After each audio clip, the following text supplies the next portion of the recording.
শুভেচ্ছা সবাইকে স্বাগত সন্ধ্যার মাছরাঙা সংবাদে আপনাদের সঙ্গে আছি কাজী রওশনারা সাকি। শুরুতে গার্ডিয়ান লাইফ ইন্স্যুরেন্স সংবাদ শিরোনাম। জলদস্যুদের কবল থেকে মুক্তি পাওয়া জাহাজ এমভি আবদুল্লাহর 23 নাবিক দেশে ফিরেছেন। বিকেল 4টার দিকে তারা জেটিতে পৌঁছলে ফুল দিয়ে বরণ করে নেয় চট্টগ্রাম বন্দর কর্তৃপক্ষ।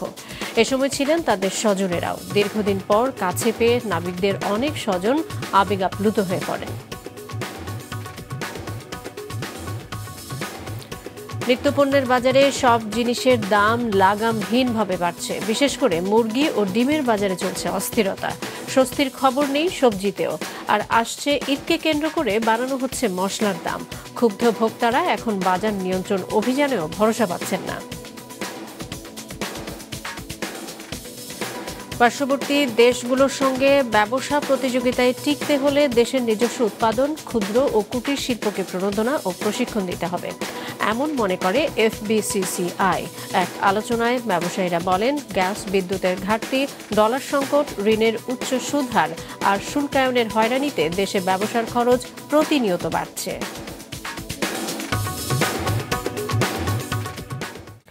এবারে বিস্তারিত সংবাদ। কোনো কারণ ছাড়াই বাড়ছে নিত্যপণ্যের দাম। বিশেষ করে মুরগি ও ডিম বাজারে চলছে অস্থিরতা। সেই সাথে কোরবানির ঈদকে কেন্দ্র করে বেড়েছে নানা মশলার দাম। এ পরিস্থিতিতে বাজার তদারকির দাবি ক্রেতাদের। দাউদ হাসানের রিপোর্ট।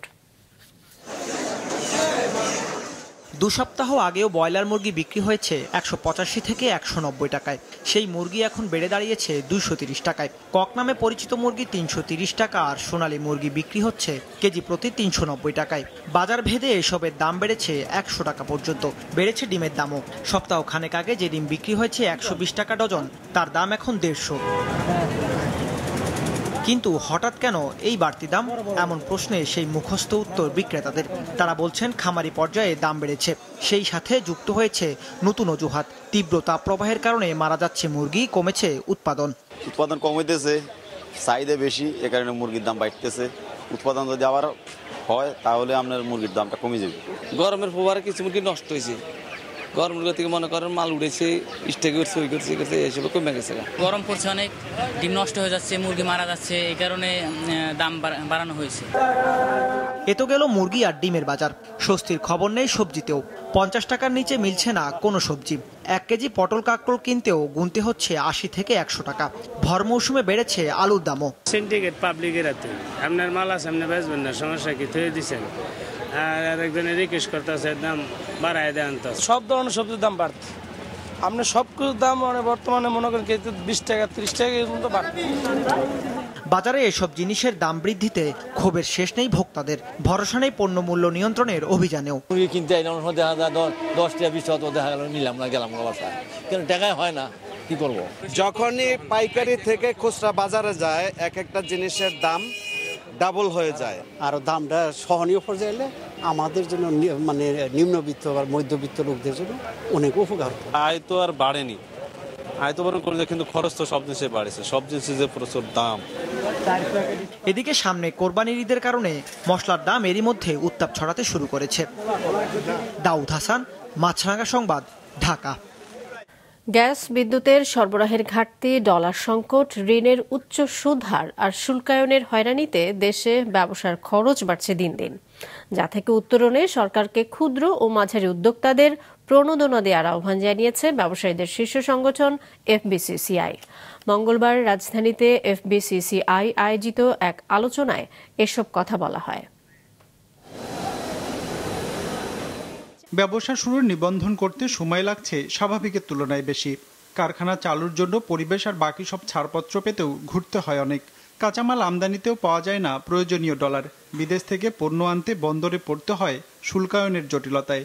ব্যবসায়ের প্রতিটি ধাপেই এমন ভোগান্তিতে পড়তে হয় উদ্যোক্তাদের, যা আরও একবার তুলে ধরা হয় এই আলোচনায়। ভিডিওতে গেলে আমরা আমাদের ইয়েটা পেয়ে যাচ্ছি, ওএসএস থেকে আমরা ওয়ান স্টপ সার্ভিস থেকে আমরা পাচ্ছি আমাদের লাইসেন্সটা, বাট অন্য জায়গায় আমরা কিন্তু আমাদের সময় এবং টাইম এবং কস্ট দুইটাই কিন্তু বেশি। ইন্টারেস্ট রেট আমাদের এখানে অনেক বেশি, আমাদের দেশের ইন্টারেস্ট রেট কমানো যাচ্ছে না। এটার কারণ হচ্ছে, একটা বড় কারণ হচ্ছে হলো ব্যবসার ক্ষেত্রে যে ব্যাংকে যে বিপুল পরিমাণে যে অনাদায়ী ঋণ, এটা একটা বড় কারণে ব্যাংকের কস্ট বাড়িয়ে দিচ্ছে এবং সেই কস্টের দায়টা পড়ছে হলো ব্যবসায়ীদের উপরে। অনুষ্ঠানে বলা হয়, স্থানীয় পর্যায়ে পণ্যের উৎপাদন বাধাগ্রস্ত হওয়ায় দেশের বাজারে আমদানি নির্ভর পণ্যের আধিপত্য বাড়ছে। এমন পরিস্থিতি পরিবর্তনে সরকারের প্রণোদনা বৃদ্ধির আহ্বান জানানো হয় ব্যবসায়ীদের পক্ষ থেকে। সেই সাথে ব্যবসায়ের আমদানি সনদ বছরওয়ারি নবায়নের বদলে দীর্ঘমেয়াদী নবায়নের ব্যবস্থা করার তাগিদ দেওয়া হয়। পরামর্শ আসে ক্ষুদ্র ও মাঝারি উদ্যোক্তাদের অগ্রাধিকার দেওয়ার। আমাদের পার্শ্ববর্তী দেশগুলির সাথে আমার মনে হয় যে আমাদেরকে যদি কম্পিটিশন টিকতে হয়, তাহলে বৃহৎ ক্ষুদ্র মাঝারি কুটির শিল্প এবং ট্রেডিং ব্যবসা ও খুচরা বিক্রয় পরিস্থিতি প্রতিটি ক্ষেত্রে ব্যাট ট্যাক্স আহরণ ক্ষেত্রের জটিলতা এবং হয়রানিমূলক যে পরিস্থিতি, সেখান থেকে আমাদের উদ্ধার করতে হবে। শুধু স্থানীয় বাজার নয়, রপ্তানিতে বিশ্ব বাজারেও নিজেদের সক্ষমতা বাড়ানোর জন্য সরকারের সহায়তা চাওয়া হয় অনুষ্ঠানে। এ সময় বাণিজ্য মন্ত্রণালয়ের পক্ষ থেকে জানানো হয়, আগামী 2 বছরের মধ্যে বিশ্বের 26টি দেশে শুল্কমুক্ত পণ্য রপ্তানি সুবিধা সম্প্রসারণের লক্ষ্যে দ্বিপাক্ষিক চুক্তির উদ্যোগ নিয়েছে সরকার। We are planning that next 2 years at least 26 countries we will have some form of partnership, so that in 2026 when we graduate from LDC to developing country we will have market access, not only market access with diversified product. এই কার্যক্রম এগিয়ে নিতে শ্রমের দক্ষতা বৃদ্ধির তাগিদও আসে বৈঠকে বক্তাদের পক্ষ থেকে। রঞ্জিবুল মিজান, মাছরাঙা সংবাদ, ঢাকা। সোমালিয়ার জলদস্যুর জিম্মি দশা কাটিয়ে অবশেষে চট্টগ্রামে ফিরলেন এমভি আবদুল্লাহ জাহাজের 23 নাবিক। স্বস্তি আর আনন্দের জোয়ার বইছে নাবিক ও স্বজনদের মাঝে। আবদুল্লাহ রাকিবের রিপোর্ট, ক্যামেরায় ছিলেন রবিউল টিপু।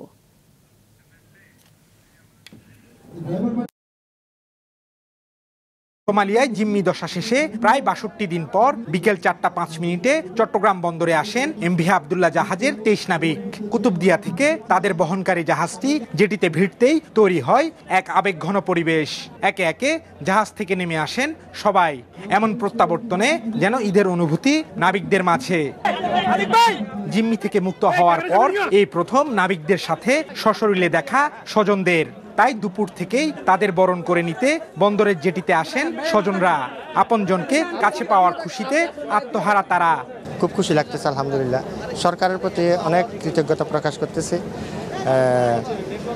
ওনারা দ্রুততম সময়ের ভিতরে আমাদের ছেলেকে ফিরিয়ে দিছে, এটাই হলো মেইন। আমরা দীর্ঘ 2 মাস অনেক টেনশনে গেছে, চিন্তায় গেছে। আমার মা বাবা অনেক কান্না করছে, এখন আমার মা বাবা অনেক খুশি। নাবিকদের নিজ দেশে ফিরে আসার এই দিনটিকে স্মরণীয় করে রাখতে সংবর্ধনার আয়োজন করে চট্টগ্রাম বন্দর কর্তৃপক্ষ। সেখানে নাবিকদের শুভেচ্ছা জানাতে অনলাইনে যুক্ত হন পররাষ্ট্রমন্ত্রীও। সেই কথাটি আমাদের মাথায় রাখতে হবে। তো নাবিকদের স্বাগত ও শুভেচ্ছা জানান চট্টগ্রাম সিটি কর্পোরেশনের মেয়র ও বন্দর চেয়ারম্যান।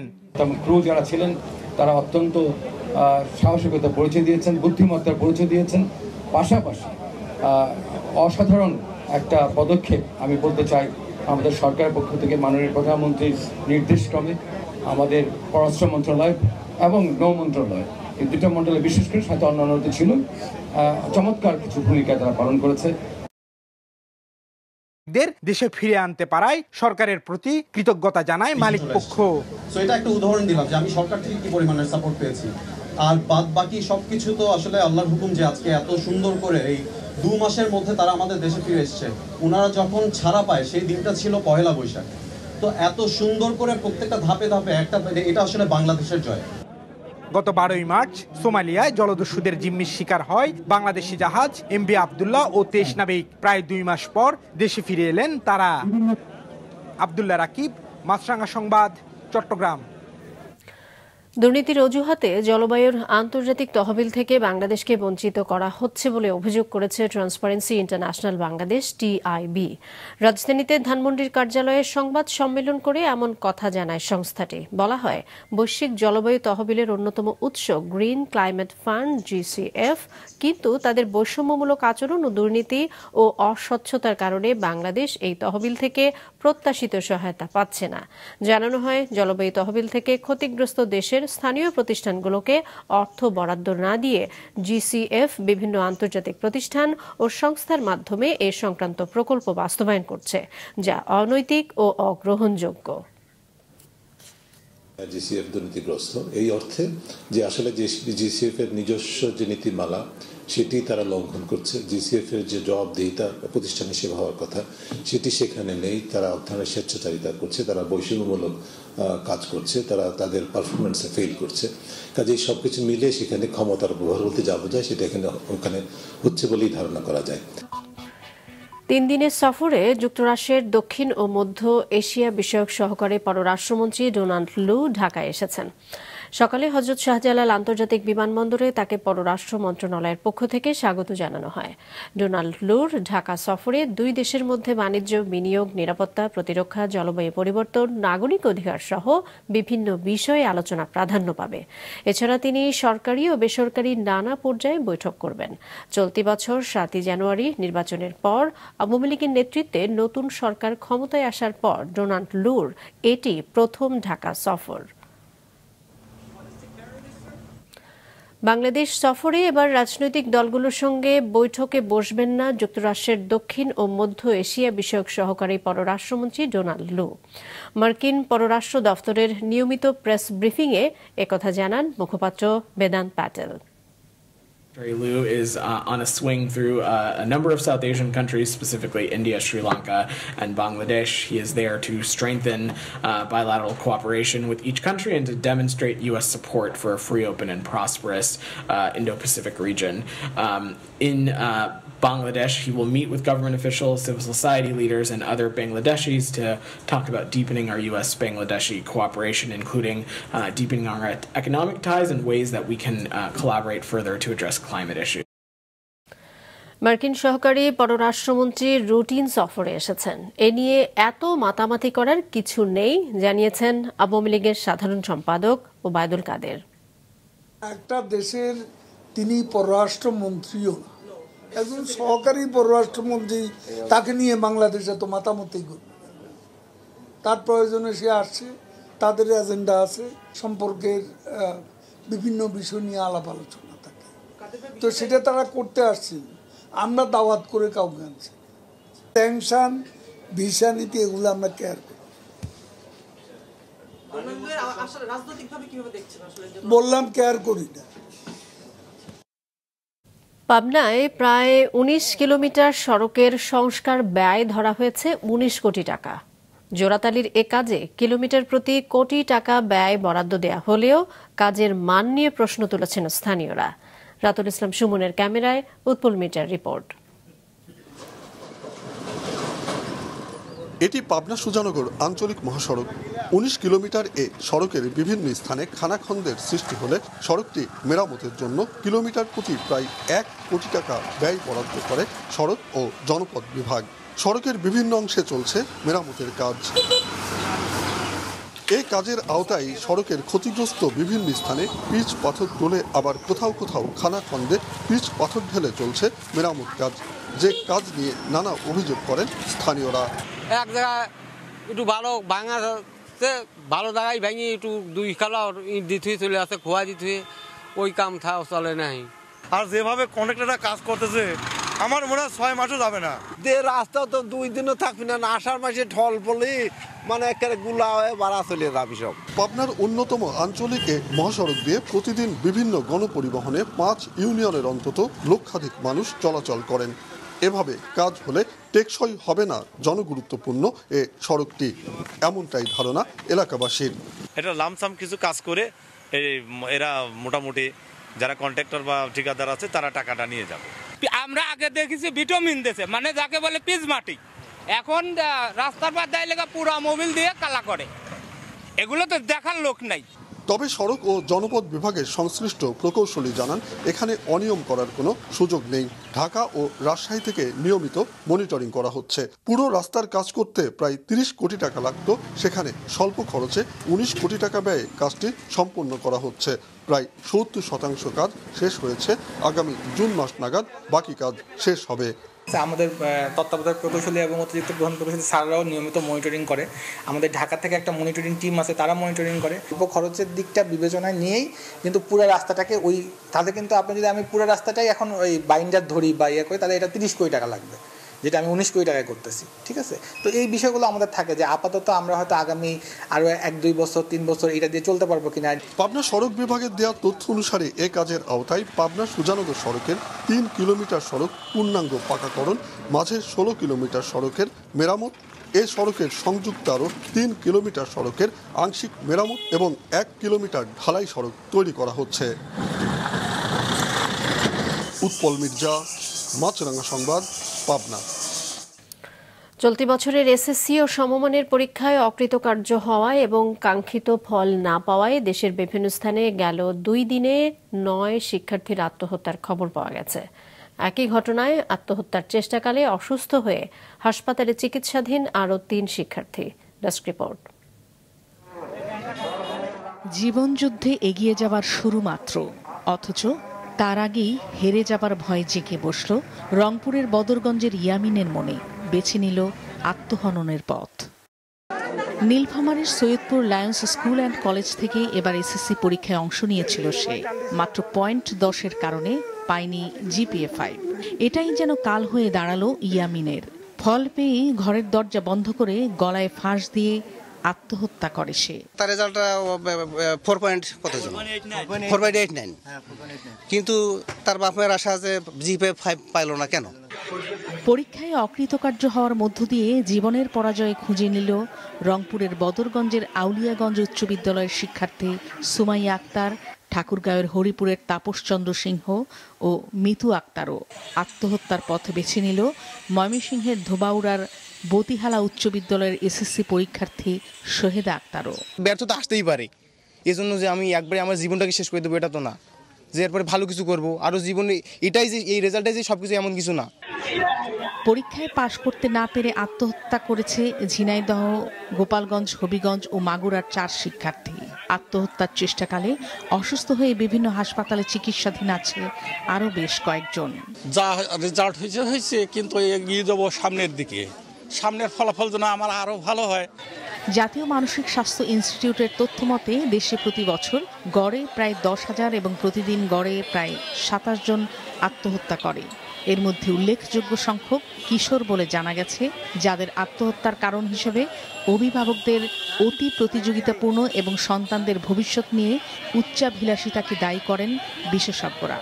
একজন শিক্ষার্থীর উপর যেই পরিমাণ চাপ তৈরি করা হয় একটা রেজাল্টের জন্য, যখন একজন শিক্ষার্থী তার সামান্য একটু রেজাল্ট খারাপ করে, তখন সব চাপ যখন গিয়ে শিক্ষার্থীর উপর পড়ে, সেই শিক্ষার্থী যখন চাপটা নিতে পারে না, তখন শিক্ষার্থীরা নানান রকম খারাপ পথ বেছে নেয়। সমাজের একটা দায়বদ্ধতা আছে, রাষ্ট্রের একটা দায়বদ্ধতা আছে। রাষ্ট্র যদি পলিসি নির্ধারণ করে সেই স্কুলগুলোকে যদি এই সাইকোলজিস্ট বা ক্লিনিক্যাল সাইকোলজিস্টের আওতায় নিয়ে আসতে পারত, হাইকোর্টের রায়টা মান্য করে, তাহলে এই শিক্ষার পরিবেশটা, আমাদের বিদ্যালয়ের পরিবেশটা অনেক উন্নত হতো। গেল 12ই মে প্রকাশিত হয়েছে এসএসসি ও সমমানের পরীক্ষার ফল। নাদিয়া আফরিন, মাছরাঙা নিউজ ডেস্ক। নির্ধারিত সময় শেষ হয়ে গেলেও হজ যাত্রীদের ভিসা দেয়া অব্যাহত রেখেছে সৌদি আরব, জানিয়েছেন হজ অফিসের পরিচালক। দুপুরে হজ ক্যাম্পে ব্রিফিংয়ে তিনি আরও জানান, এখনও 7,000-এর কিছু বেশি হজ যাত্রীর ভিসা হওয়া বাকি আছে। হজ এজেন্সিগুলো দ্রুত আবেদন করলে সব হজ যাত্রী ভিসা পাবেন। বড় ধরনের সমস্যা হবে না। তবে এখনও 5টি হজ এজেন্সি তাদের 1,619 হজ যাত্রীর কারোর ভিসার জন্যই প্রয়োজনীয় কাজ শেষ করতে পারেননি। হজ যাত্রার 6 দিনে সৌদি আরব পৌঁছেছেন 17,000 হজ যাত্রী। এবার 85,000 ব্যক্তির হজে যাওয়ার কথা রয়েছে। 11 তারিখে আমাদের মেয়াদ অফিসিয়ালি বলা হয়েছিল, আমরা পত্র দিয়েছি এবং পত্রের আমরা এখনো জবাব পাইনি অফিসিয়ালি। কিন্তু ভিসা যে সফটওয়্যার, সেই সফটওয়্যার কিন্তু it's working as usual. Visa যেহেতু একটি অনগোয়িং প্রসেস এবং আমরা দেখছি যে অনগোয়িং প্রসেসে ভিসা আমাদের কিন্তু ধারাবাহিকভাবে হয়ে যাচ্ছে।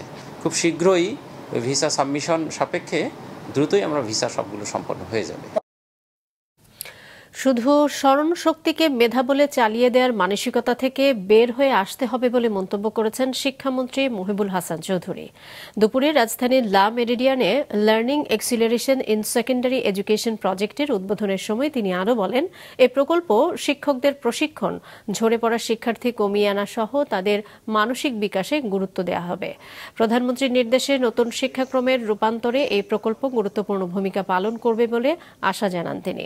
বিশ্ব ব্যাংকের অর্থায়নে মাধ্যমিক ও উচ্চ শিক্ষা বিভাগের 5 বছর মেয়াদী এই প্রকল্পে সম্ভাব্য ব্যয় ধরা হয়েছে 3,304 কোটি টাকা।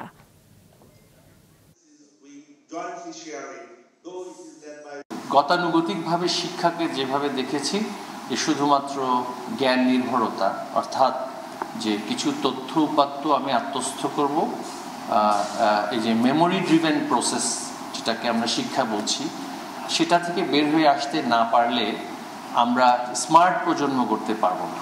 তো এই জায়গাগুলোতে আসলে কাজ করতে হলে শিক্ষকের সক্ষমতা বাড়াতে হবে। শিক্ষকের সক্ষমতা বাড়াতে হলে আমাদের শিক্ষকদের সেই মানের প্রশিক্ষণ দিতে হবে। খেলার খবর, ইনজুরি আক্রান্ত তাসকিন আহমেদকে দলে রেখে এবং তাকে সহ অধিনায়ক করে টি-20 বিশ্বকাপের দল ঘোষণা করেছে বাংলাদেশ ক্রিকেট বোর্ড। বাদ পড়েছেন মোহাম্মদ সাইফুদ্দিন, আলোচনায় থাকলেও জায়গা পাননি মেহেদি মিরাজ। শাকির রুবেনের রিপোর্ট। এপ্রিল মাস থেকেই বিশ্বকাপের দল ঘোষণা করে আসছে বিভিন্ন বোর্ড, তবে বাংলাদেশ সময় নিয়ে ঠিক বিশ্বকাপ যাত্রার একদিন আগে ঘোষণা করল স্কোয়াড, যেখানে অধিনায়ক শান্তর ডেপুটি হিসেবে ইনজুরি আক্রান্ত পেসার তাসকিন আহমেদকে রেখেছেন নির্বাচকরা। আর জিম্বাবুয়ে সিরিজের পারফরমেন্স বিচারে আইসিসিতে পাঠানো দল থেকে বাদ পড়েছেন পেস বোলিং অলরাউন্ডার সাইফুদ্দিন। নির্বাচকরা ভরসা রেখেছেন সেই সিরিজে 2 ম্যাচে 1 উইকেট নেয়া তানজিম হাসান সাকিবের উপর। তাকে অবজার্ভ করে যে আমাদের প্রত্যাশার যে জায়গাটা, দলের আস্থার যে জায়গাটা, ঠিক সে আকাঙ্ক্ষিত জায়গায় কিছুটা এগিয়ে ছিল তানজিম সাকিব। সে আলোকেই Saifuddin couldn't make it, but he was very close by. দলের ওপেনিংয়ে ব্যাট প্যাচে আছেন লিটন দাস, তবুও উইকেট কিপিং বিচারে তাকে দলে রাখা হয়েছে। সিলেকশন অফ ডেলিভারিজের ক্ষেত্রে যে ঘাটতিটা আমরা লক্ষ্য করছি, বল সিলেকশনের ক্ষেত্রে, শট সিলেকশনের ক্ষেত্রে, আমরা সেই জায়গায় তাকে আরো ফার্ম করার জন্য আমাদের কোচিং স্টাফরা চেষ্টা করছে। এছাড়া বাঁহাতি স্পিনার হিসেবে তরুণ তানভীরও আছেন দলে। আর ট্রাভেলিং রিজার্ভ হিসেবে দলের সাথে সফরে থাকবেন পেসার হাসান মাহমুদ ও ব্যাটার আফিফ হোসেন। শাকির রুবেন, মাছরাঙা সংবাদ, ঢাকা। সন্ধ্যার সংবাদ শেষ করছি, তার আগে গার্ডিয়ান লাইফ ইন্স্যুরেন্স সংবাদ শিরোনামগুলো আরও একবার। দেশে ফিরলেন জলদস্যুদের কবল থেকে মুক্ত 23 নাবিক। চট্টগ্রাম বন্দরে ফুলেল বরণ, স্বস্তি আর আনন্দে আপ্লুত স্বজনেরা। নিত্যপণ্যের বাজারে সব জিনিসের দাম লাগামহীন। মুরগি ও ডিমের বাজারে চলছে অস্থিরতা। ঈদকে কেন্দ্র করে বাড়ানো হচ্ছে মশলার দাম। ব্যবসার খরচ বাড়ছে প্রতিনিয়ত, অভিযোগ এফবিসিসিআই এর। গ্যাস বিদ্যুতের ঘাটতি, ডলার সংকট, ঋণের উচ্চ সুদহার আর শুল্কায়নে হয়রানি কারণ। এই ছিল সন্ধ্যার সংবাদে। ফেসবুকে আপডেট পেতে ভিজিট করুন মাছরাঙা টেলিভিশনের পেজে। ইউটিউব চ্যানেলেও দেখতে পারেন আমাদের সংবাদ, প্রতিবেদন এবং অনুষ্ঠান। এতক্ষণ সঙ্গে থাকার জন্য ধন্যবাদ জানিয়ে আমি কাজী রওশন আরা সাকি শেষ করছি সন্ধ্যার মাছরাঙা সংবাদ। এই দিন এইভাবে।